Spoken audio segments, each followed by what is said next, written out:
আসসালামু আলাইকুম। আজ শনিবার ২৬শে শ্রাবণ, চৌঠা সফর, ১০ই আগস্ট। বাংলাদেশ বেতার, রাজশাহী। স্থানীয় সংবাদ পড়ছি আব্দুর রহমান মাসুম। নবগঠিত অন্তর্বর্তীকালীন সরকারের প্রধান নোবেলজয়ী অর্থনীতিবিদ ড মোহাম্মদ ইউনূসের নেতৃত্বাধীন উপদেষ্টাদের মধ্যে দপ্তর বণ্টন করা হয়েছে। গতকাল মন্ত্রিপরিষদ সচিব মোহাম্মদ মাহবুব হোসেন স্বাক্ষরিত এক প্রজ্ঞাপনে এ কথা জানানো হয়েছে। প্রজ্ঞাপনে জানানো হয়, প্রধান উপদেষ্টা ড মোহাম্মদ ইউনূস ২৭টি মন্ত্রণালয় ও বিভাগে দায়িত্ব পালন করবেন। এগুলো হল মন্ত্রিপরিষদ বিভাগ, প্রতিরক্ষা মন্ত্রণালয়, সশস্ত্র বাহিনী বিভাগ, শিক্ষা মন্ত্রণালয়, সড়ক পরিবহন ও সেতু মন্ত্রণালয়, খাদ্য মন্ত্রণালয়, গৃহায়ন ও গণপূর্ত মন্ত্রণালয়, ভূমি মন্ত্রণালয়, বস্ত্র ও পাট মন্ত্রণালয়, কৃষি মন্ত্রণালয়, বিজ্ঞান ও প্রযুক্তি মন্ত্রণালয়, রেলপথ মন্ত্রণালয়, জনপ্রশাসন মন্ত্রণালয়, বিদ্যুৎ, জ্বালানি ও খনিজ সম্পদ মন্ত্রণালয়, নৌপরিবহন মন্ত্রণালয়, পানি সম্পদ মন্ত্রণালয়, মহিলা ও শিশু বিষয়ক মন্ত্রণালয়, দুর্যোগ ব্যবস্থাপনা ও ত্রাণ মন্ত্রণালয়, তথ্য ও সম্প্রচার মন্ত্রণালয়, প্রবাসী কল্যাণ ও বৈদেশিক কর্মসংস্থান মন্ত্রণালয়, বাণিজ্য মন্ত্রণালয়, শ্রম ও কর্মসংস্থান মন্ত্রণালয়, সংস্কৃতি বিষয়ক মন্ত্রণালয়, বেসামরিক বিমান পরিবহন ও পর্যটন মন্ত্রণালয়, মুক্তিযুদ্ধ মন্ত্রণালয়, পার্বত্য চট্টগ্রাম বিষয়ক মন্ত্রণালয় এবং প্রাথমিক ও গণশিক্ষা মন্ত্রণালয়। এছাড়া অন্যান্য উপদেষ্টাদের মধ্যে সালেউদ্দিন আহমেদ অর্থ মন্ত্রণালয়, পরিকল্পনা মন্ত্রণালয়, ড আসিফ নজরুল ইসলাম আইন, বিচার ও সংসদ বিষয়ক মন্ত্রণালয়, আদিলুর রহমান খান শিল্প মন্ত্রণালয়, হাসান আরিফ স্থানীয় সরকার, পল্লী উন্নয়ন ও সমবায় মন্ত্রণালয়, মোহাম্মদ তৌহিদ হোসেন পররাষ্ট্র মন্ত্রণালয়, সৈয়দা রিজওয়ানা হাসান পরিবেশ, বন ও জলবায়ু মন্ত্রণালয়, শারমিন এস মুর্শিদ সমাজ কল্যাণ মন্ত্রণালয়, অবসরপ্রাপ্ত ব্রিগেডিয়ার জেনারেল ড এম সাখাওয়াত হোসেন স্বরাষ্ট্র মন্ত্রণালয়, ড আ.ফ.ম.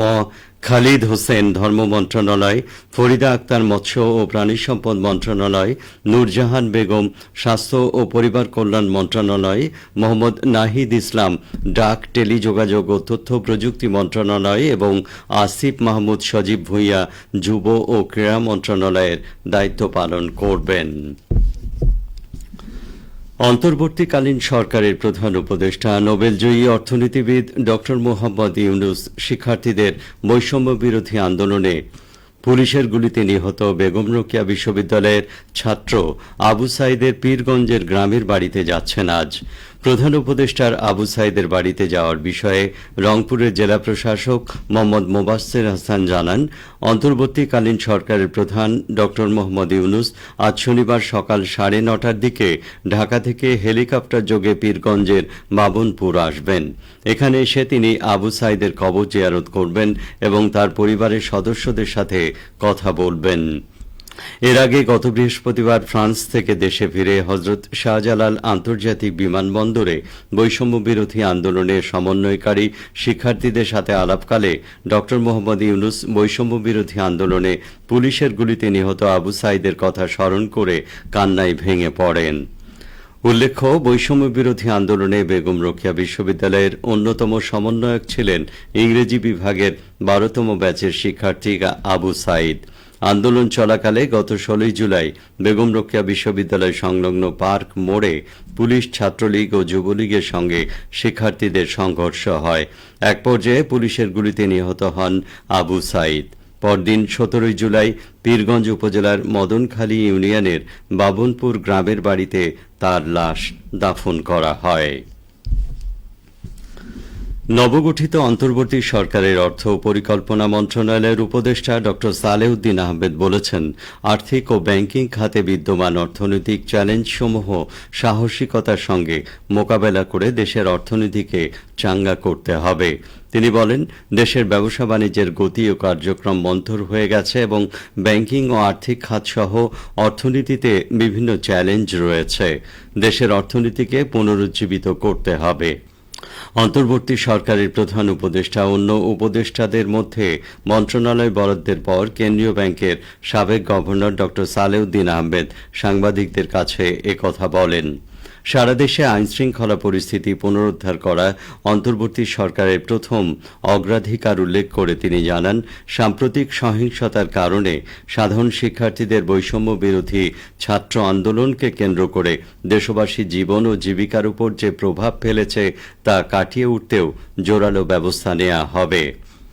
উপদেষ্টা আর্থিক ও ব্যাংকিং খাতের পাশাপাশি পুঁজিবাজারে শৃঙ্খলা ফিরিয়ে আনার অঙ্গীকারও ব্যক্ত করেন। তিনি বলেন, ইনশাআল্লাহ আমরা সব খাত ঠিক করার চেষ্টা করব।